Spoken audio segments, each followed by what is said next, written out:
ఇక ఈ మందు సిగరెట్లు మానే మావా. మొన్న నీకేమైనా అవుతుందేమో ఎంత భయపడ్డానో తెలుసా? నీకు ఎన్నిసార్లు చెప్పాలరా, నువ్వు గీత పెళ్లి చేసుకోవాలి. ఆ పెళ్లిలో నేను సత్యం చెరో ఫుల్ బాటిల్ తాగాలి, ఆ మత్తులో ఎగరాలి. ఆ తర్వాత నువ్వు తాగమన్నా తాగను, ఈ లోపు నువ్వు మానమన్నా మానను. పోనీ ఆపరేషన్ చేయించుకో. ఆపరేషన్ లో ఉంటానో పోతానో వాడికి తెలుసు. అందుకే మీ ఇద్దరిని పెళ్లి చేసుకోమనేది. అప్పుడే పెళ్ళేంటి మావా? అప్పుడేమిట్రో, ఎప్పుడో ఈ భూమి పుట్టక ముందు పుట్టావు. ఇంకా లేట్ ఏంట్రా? దాందా చదువు అయిపోయింది, నువ్వా చదువు చచ్చేది లేదు. ఎలాగో ఆ హోటల్ చూసుకోవాల్సిందిగా. పోనీ నేను మాట్లాడనా? కానీ నీకు ఆ థ్రిల్ మిస్ అవుతుందో. మరి ఎప్పుడు అడగమంటావు మావా? నేను ఆ సైడ్ వెళ్తాను, ఇప్పుడు అడిగేసి. ఇప్పుడా? మరి రేపు అడుగుతావా? రేపా? ఏ ప్రాబ్లమా? చచ్చా, ప్రాబ్లం ఏముంది? మరి ఇంకే ప్రొసీడ్. గీతకి ఎలా ఐ లవ్ యూ చెప్పాలో మన సిద్ధార్థ రాయ్ గారిని అడగాలి.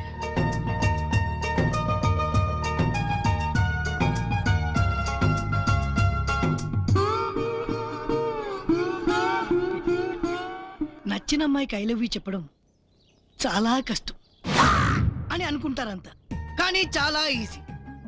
లాజిక్ గా ఆలోచిస్తే ఇందులో పెద్ద రిస్క్ ఏం లేదు. నువ్వు ఒక అమ్మాయికి ఐ లవ్ యూ చెప్పగానే 50% అమ్మాయిలు సారీ మిమ్మల్ని నా ఉద్దేశంతో చూడలేదు అంటారు. మరి ఏ ఉద్దేశంతో గిఫ్ట్లు తీసుకొని బైక్లు ఎక్కుతారో మనకు తెలియదు. ఇంకో టైప్ అమ్మాయిలు 25% ఉంటారు. వీళ్ళు ఐ లవ్ యూ చెప్పినా రియాక్ట్ అవ్వరు, విననట్టు మనం రాసిన లెటర్లు చూడనట్టు నటిస్తూ ఉంటారు. మనసులో ఏముందో చెప్పరు. మళ్ళీ కనిపిస్తే సేమ్ నవ్వులు చూపులతో కన్ఫ్యూజ్ చేస్తూ ఉంటారు. 10 ఏళ్ల తర్వాత ఏదైనా సినిమా థియేటర్లో కనిపిస్తే మొగుడిని పరిచయం చేసి మావి దగ్గరికి వెళ్ళండ్రా అని పిల్లాన్ని చేతికిస్తారు. వీళ్ళ వల్ల డబ్బులు బొక్క తప్ప ఏ రిస్క్ ఉండదు. నెక్స్ట్ బ్యాచ్ 10% ఉన్నారు. వీళ్ళకి ఐ లవ్ యూ చెప్పగానే డైలీ సీరియల్లో హీరోయిన్ల కన్నీరు కార్చేసి ముక్కులు చీదేసి చిచ్చి నువ్వు ఇలాంటి వాడు అనుకోలేదు అంటారు. వీళ్ళతోటి కూడా మనకి ఎలాంటి రిస్క్ లేదు. ఇంకో 10% మంది అమ్మాయిలు ఉన్నారు. వీళ్ళతోటి రిస్కే ఉండదు, కాకపోతే మనసుకు కాస్త బాధ కలుగుతుంది.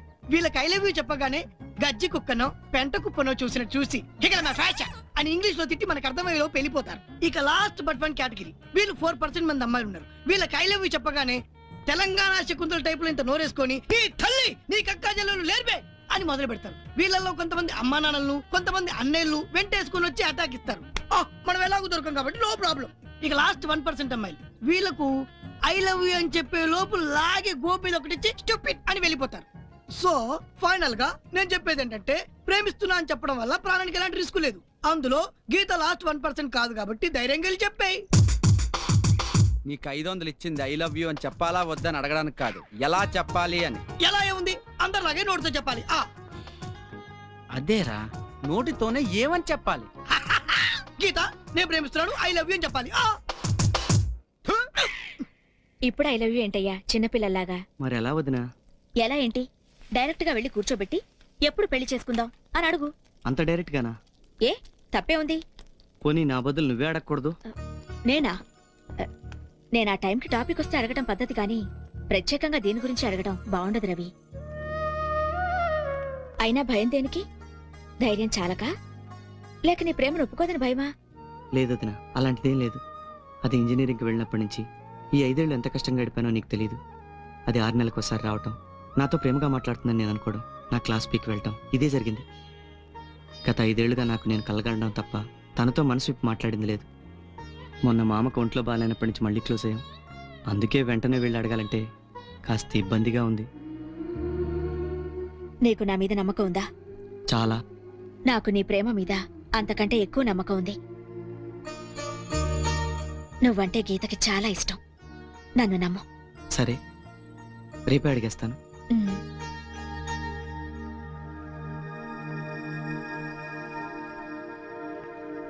బాబు తెల్లారింది, లే బాబు. లేవండి బాబు. ఈరోజు గీతమ్మతో పెళ్లి విషయం మాట్లాడబోతున్నారంటగా, ఆల్ ది బెస్ట్.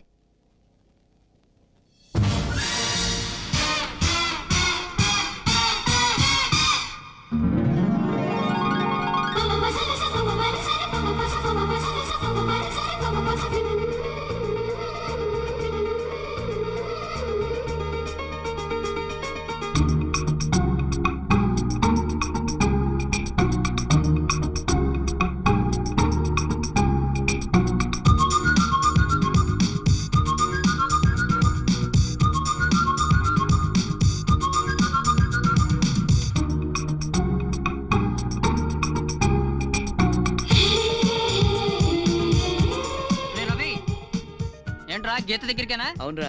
ఏంటి ఇలాగే వెళ్తావా? కాస్త రొమాంటిక్ గా ఆలోచించారా? ఓ మంచి బొక్క తీసుకుని వెళ్ళు. రేయ్ బొకే చాలా ఓవర్గా ఉంటుందిరా. కరెక్ట్, మనకు అదే కావాలి. నువ్వు బొకే ఇవ్వగానే ఆశ్చర్యంగా ఏంటి ఓవర్గా అన్నట్టు చూస్తుంది. అప్పుడు నువ్వు డైరెక్ట్ గా టాపిక్ స్టార్ట్ చేసేవచ్చు. అవునరా, ఇదేదో బాగుంది. ఓకే. పొద్దున ఎప్పుడో షాప్ తెరిపిస్తే ఇంకా రాలేదంట. అర్థం కావట్లేదురా. గుండు కొట్టిద్దామన్నా. వచ్చేసారా? ఏంట్రా ఇంత లేటు? ఏంటి ఈ రోజు ఐ లవ్ యూ చెప్పబోతున్నావు కదా? All the best. Thank you. నేను వెళ్ళొస్తారా? మా ఒక్క నిమిషం. రేయ్ ఏంట్రా ఇదంతా? నీకు తెలియదు మామ్, మన గ్యాంగ్ లో ఫస్ట్ టైం ఒక రేంజ్ లో ఉన్న అమ్మాయికి ఐ లవ్ యూ చెప్పేది నువ్వే. కంగ్రాట్స్ మావా. Thank you. Best of luck మామా. థ్యాంక్స్ రా. ఆల్ ద బెస్ట్ మావా. ఆల్ ది బెస్ట్ మామా. ఆల్ ది బెస్ట్ మామా. థ్యాంక్స్ రా. ఉంటారా? బాయ్ మామా. ఓకే రా.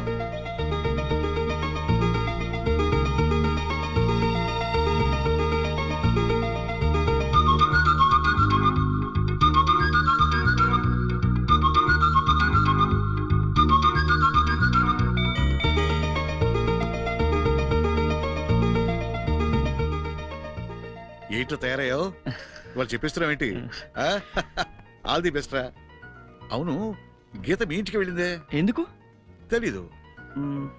సరే మా నేను వెళ్ళొస్తా. ఒరే అల్లుడు,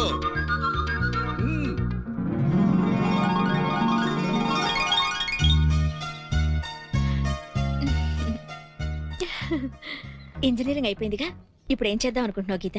అదే అక్క ప్రాబ్లం. నాకేమో అమెరికా వెళ్ళి ఏదైనా జాబ్ చేయాలనుంది. అదెంతవరకు పాసిబుల్ అవుతుందో తెలియట్లేదు. మరి పెళ్ళెప్పుడు చేసుకుందామని? పెళ్ళా? పెళ్ళికి తొందరే ఉంది. మీకు లేకపోయినా మాకుంటుందిగా. మీ నాన్న కూడా మీ ఇద్దరు పెళ్లి చేసి రిలాక్స్ అవ్వాలనుకుంటున్నారు గీత. మా ఇద్దరికి పెళ్ళేంటి? ఎవరి గురించి నువ్వు మాట్లాడేది? నీ గురించి, రవి గురించి. రవా? నాకు రవికి పెళ్ళా? అసలు ఎందుకు వచ్చింది నీకు ఆలోచన? మేమెప్పుడూ అలా బిహేవ్ చేయలేదే. ఇలాంటి విషయాల్లో జోక్ చేయకూడదు గీత. సారీ అక్క, నేనెప్పుడు రవిని ఆ ఉద్దేశంతో చూడలేదు. గీత, ఐఎమ్ సారీ గీత. నువ్వెవరి దగ్గరైనా అబద్ధం చెప్పు గాని నా దగ్గర మాత్రం చెప్పొద్దు. నువ్వు రవి వైపు ప్రేమగా చూడటం, ఇష్టంగా మాట్లాడటం ఈ కళ్ళతో కనీసం 100 సార్లు చూసుంటాను. ఇప్పుడు సడన్ గా రవి నేను ఆ ఉద్దేశంతో చూడలేదని మాత్రం చెప్పొద్దు. అసలు అసలు నీకెందుకు వచ్చిందా సెకండ్ థాట్? అసలు కారణం ఏంటో చెప్పు, కానీ ప్రేమించలేదు అని మాత్రం చెప్పకు.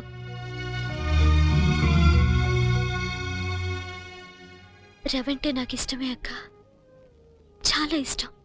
ఆ ఇష్టం చాలా సార్లు హద్దు దాటింది కూడా. నేను మామూలు ఆడదాన్నే అక్క. అందరిలాగే నాకు నా భర్త నాకంటే మంచి పొజిషన్లో ఉండాలని, నన్ను డామినేట్ చేయాలని ఉంది. కానీ రవితో అవేవీ సాధ్యపడవు. వాడిని మారమని నాకు ఊహ వచ్చినప్పటి నుంచి చెప్తూనే ఉన్నాను. ఈ 5 ఏళ్లలో వాడు కాస్త కూడా మారలేదు. ఇక మారతాడనే నమ్మకం కూడా నాకు లేదక్కా. ఈ రోజు వాణ్ణి నేను మారమని, ఏదైనా చెయ్యమని తిడుతున్నాను. అందరికీ అది ప్రేమలాగా అనిపిస్తూ ఉండొచ్చు. కానీ ఇవే మాటలు రేపు నేను పెళ్ళయ్యాక చెప్తే నేను డామినేట్ చేస్తున్నాను అని అందరు అనుకుంటారు. ఈ రోజు వాడు చేస్తున్న ప్రతి పని మనకి అల్లర్లాగే కనిపిస్తుంది. రేపు పెళ్ళయ్యాక ఇవే పనులు బాధ్యత లేని పనులుగా మనకు అనిపిస్తాయి అక్క. హోటల్ ఉందిగా, ఇవన్నీ ఎందుకొస్తాయి అని మీకు అనిపించొచ్చు. కానీ నా భర్త నా సంపాదన మీదో, నా ఆస్తుల మీదో బతకడం నాకిష్టం లేదు. పెళ్ళాం సొమ్ము తిని తిరుగుతున్నాడని రేపు ఎవరైనా అంటే అది నేను తట్టుకోలేను. అదే రేపు మా మధ్య ప్రాబ్లం కావచ్చు. అందుకే ఫ్రెండ్స్గా ఎలాగూ హ్యాపీగా ఉంటున్నాం. వాడికి ఎలాగూ నా మీద ఇలాంటి ఆలోచనలేవీ లేవు. ప్రేమ పేరుతో అనవసరంగా నేను డిస్టర్బ్ అవుతూ వాడిని డిస్టర్బ్ చేయటం ఎందుకు అనిపించింది. కొంపతీసి వాడికి నా మీద ఏమైనా? చాచా, అలాంటిదేం లేదు. మాకే అలా అనిపించి. నాకు తెలుసు, వాడికి ఎంతసేపు మా నాన్న ఫ్రెండ్స్ ఉంటే చాలు, ఇలాంటివేవీ పట్టం. వలపు విషము ఒకటేనేమో, మనసు మమత కలలేనేమో, చిగురుటాసలే చెదిరిపోయేనే, ఎదకోసే ఈ బాధ మిగిలింది ప్రేమ.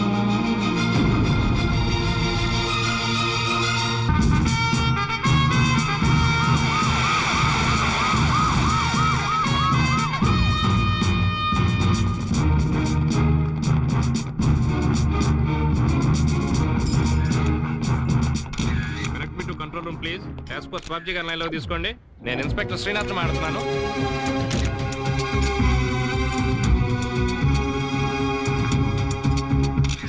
ఈ కేపెట్ 20 లైన్ సార్. అయితే 20 ఏళ్ళుగా జరుగుతుంది అనమాట. సార్ మనకు వచ్చిన ఇన్ఫర్మేషన్ కరెక్టే సార్. 20 years గా జరుగుతుంది సార్. సార్ ఏంటిది? ఏమైంది? ఎవరు మీరు? నువ్వు రుచి కోసం టీలో ఏదో పౌడర్స్ కలుపుతున్నావని ఇన్ఫర్మేషన్ వచ్చింది. కలుపుతున్నావా? చాలే ఊరుకోండి సార్. టీ పొడి కలిపితేనే వర్కౌట్ అవ్వట్లేదు, వేరే పౌడర్లు ఎక్కడ కలుపుతామండి? సార్ బిజినెస్ వర్కౌట్ అవ్వట్లేదని వీడియో ఒప్పుకుంటున్నాడు సార్. సార్ అది కాదు సార్. సార్ ఏంటి సార్ వెనక నుంచి కేకలు వినపట్టలేదు? వాడిని వేసేసారా? Very good sir. వీడినా వీడేదో నెక్స్ట్ స్టైల్ చేస్తే నేను తీసుకొస్తాను సార్. చచ్చా ఇక్కడ వేసేస్తే బాగుండదు సార్. సార్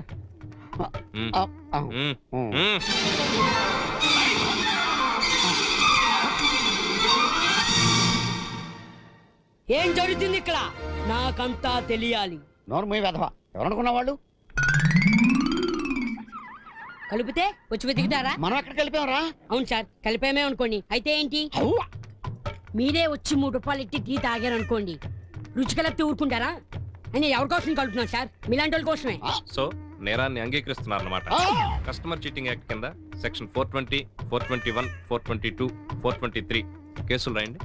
ఇన్ని కేసులా? అయితే మీరు మాకు ఇచ్చిన ప్రాణం వీలేదు. మురుగ్గా ఉన్నదని ఇంకా కేసులు పెడతారు, మా గురుగాని బొక్కలో చూడేస్తారు. అసలు ఇక్కడ రావద్దు. సార్ 520, 521, 522, 523 కూడా పెట్టండి సార్. రాయ్.